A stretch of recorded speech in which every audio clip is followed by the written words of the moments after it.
It's time to head back to the Delta, and this time we are going to visit 4 state parks. We're going to go on a barbecue food tour, and we're going to explore a really historic area of Arkansas with lots of history. This is our trip from Spring Break 2024, and we've shared some different clips on social media, but this is the first time we are sharing the full in-depth itinerary with you so that you can plan your own trip. You will notice that things are in portrait mode because a lot of what we filmed was for social media, and then we decided this really needed to be here on YouTube to share it with you. So I know our last video was filmed the same way. This will not be the future of all of our videos. I know that it can be a little bit difficult to see what all is going on in this mode. So just wanted to give a little explanation as to why this has been the format of this video and the previous one, but that will not be the future of all of our videos. But we thought you've got to see what all there is to explore and give you this full itinerary so you can plan your own trip. Okay, you ready? Here we go.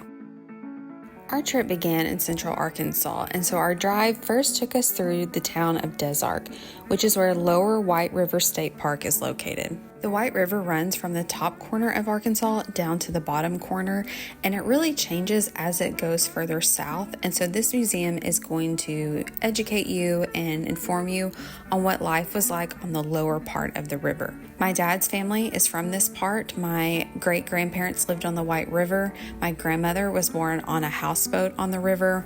My great-grandfather was a federal game warden, and my great-grandmother and grandmother used to collect shells in order to make buttons. From there, we drove on to Mississippi River State Park, which is a very large park. And so we're going to start at one end of it. We are going to be camping at Beach Point Campground. There are several campgrounds within this one state park. And we are up towards the Visitor Center, which is located near the town of Marianna. We had a beautiful camping spot, but really we did not see any bad camping spots at this campground. It seemed to us that every single campsite was actually located on the water, which is pretty unique. We wish that we had stayed here more nights, but we have a lot to explore later in the week when we move on to a second campground.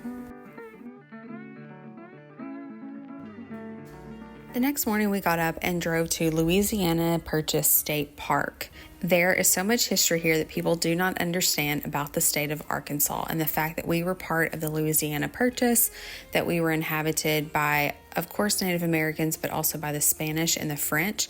And it is here that you can see a landmark that preserves the initial point from which all surveys of property acquired through the Louisiana Purchase of 1803 originated.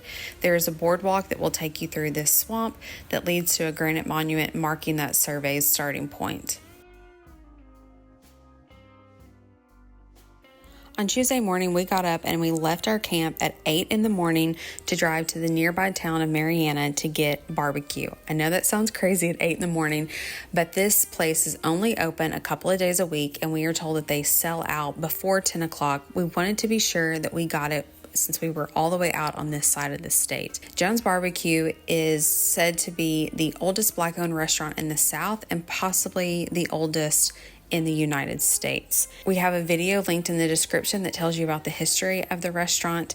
You pick up pulled pork and it comes with a liquid sauce that's peppery and a little bit sweet. It's unlike any other sauce that we've had. Jones Barbecue has received a James Beard Award as well as being in the Food Hall of Fame for the state of Arkansas. I will say they are not open on Monday because we tried to go there yesterday and they were not open. And so I know for sure at this time they are open on Tuesdays and you need to get there pretty early. We headed back to camp and had to pack up, and we headed to the other end of the state park to the Storm Creek Campground. And this is going to be located near the town of Helena. Once we set up camp, we went into the town of Helena and we went first to Battery C, which is a location where a Civil War battle was fought. And you can also overlook the town of Helena from up on that hill. And then you can go down the hill into the town and view Fort Curtis. On Wednesday morning, we got up and we left camp around noon and headed to the Delta Heritage Trail State Park. This was a railroad trail that has now been turned into a walking trail and a bike trail. It's really cool. It's extremely long. You can start at different points. We decided to start at the Visitor Center. They have bikes that you can rent, which I would suggest because we had our cruisers and then our oldest daughter has a mountain bike. This is a gravel trail, and so for our cruisers and even her mountain bike, it could be difficult to pedal and to go for as long a distance as we would have liked to have gone.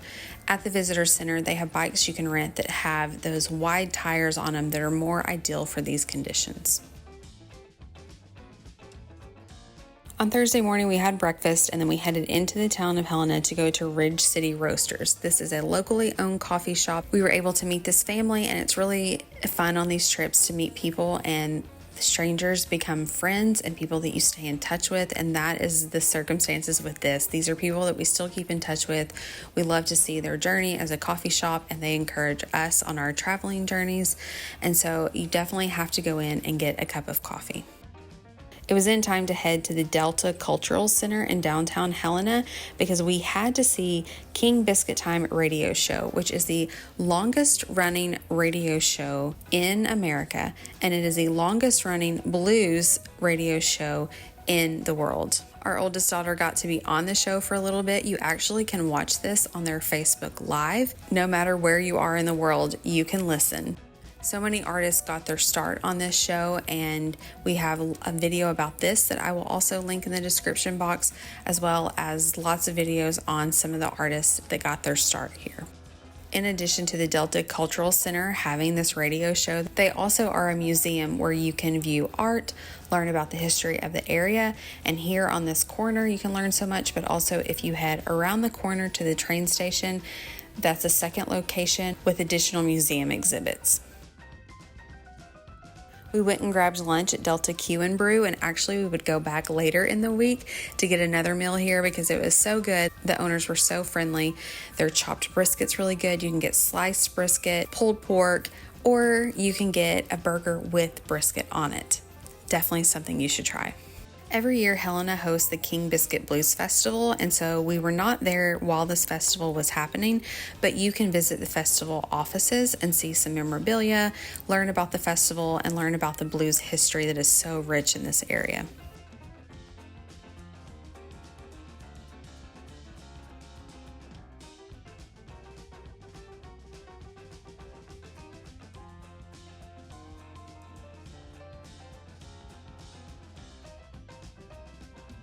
It's Friday morning and we're heading into Helena to Pasquale's Tamales. This is another place only open a couple days a week, and you have to get there early before they sell out.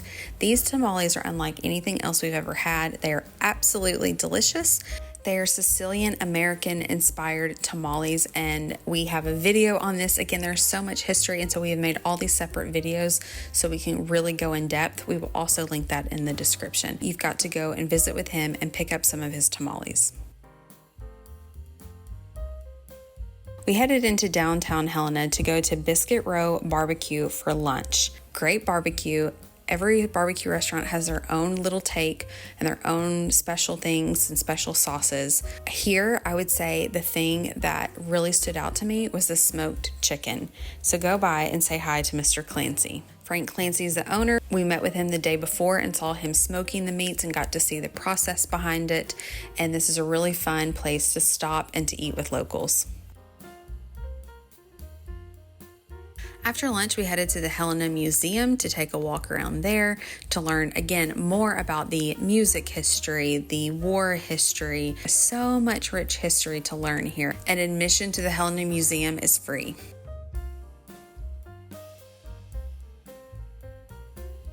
After resting at the camper for a bit, it was time to head back into town, downtown, to Delta Dirt Distillery, which is the first Black-owned farm to distillery business in America. And yep, we have a video all about this. This business has been generations in the making and is such an interesting concept, and it's really amazing to see what this business is doing. Their spirits are made with, get this, sweet potatoes. You can visit their tasting room to order a signature cocktail, or you can pay a small fee and actually take a tour of the distillery and learn all about the business, which we definitely recommend.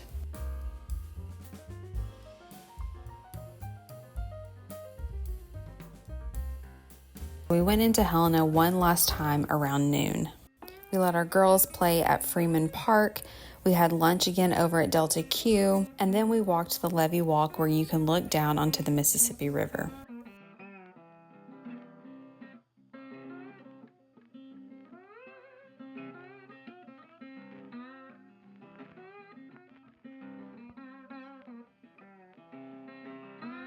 We drove to the River Boardwalk, which is another great place to stretch your legs.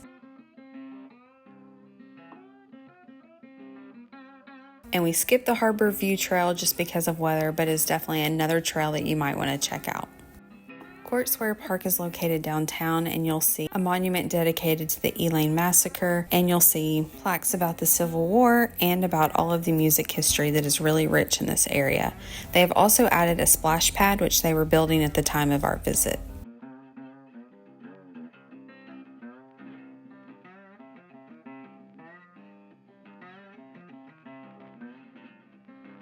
And on the edge of Helena, you'll find an Arkansas Welcome Center that's definitely worth a stop.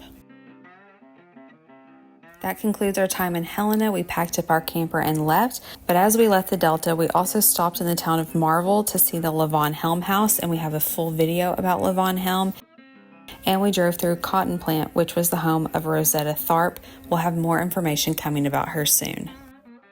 Tell us if there's anything we missed in this area that we need to be sure to catch the next time we visit, and where should we head next in Arkansas?